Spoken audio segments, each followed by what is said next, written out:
Dave Owens, your garden guy. Hey guys, you're probably wondering about fertilization, and I use all natural type fertilizers in my garden.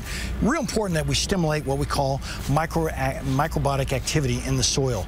That microbiotic activity that's in the soil is all those small type of fungi and actomycetes and all that bacteria that creates that soil and creates sustainable soil. What do? Well, we create a little what we call compost tea, and we talk about it all the time, but here's one way to do it.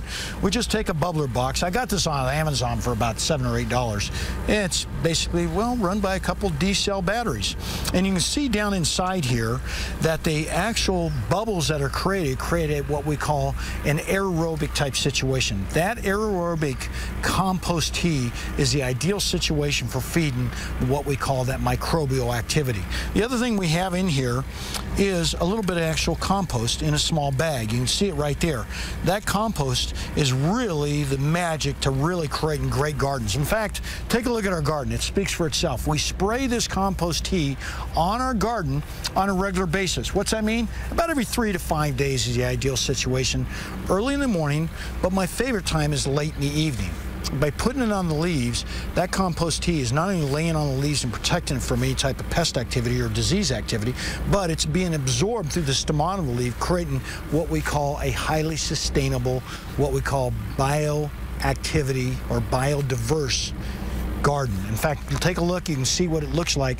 All this material out here is virtually pest-free. In fact, you'd be hard-pressed to find any type of pest in this garden. Some other things you might want to add to this compost tea, what we call red or apple cider vinegar, and you can just take about 1/4 cup of this and add it to a couple gallons of water, and of course liquid seaweed.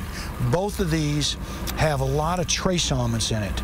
And then of course you can add a little bit of fish emulsion and a little bit of molasses. Doesn't take much.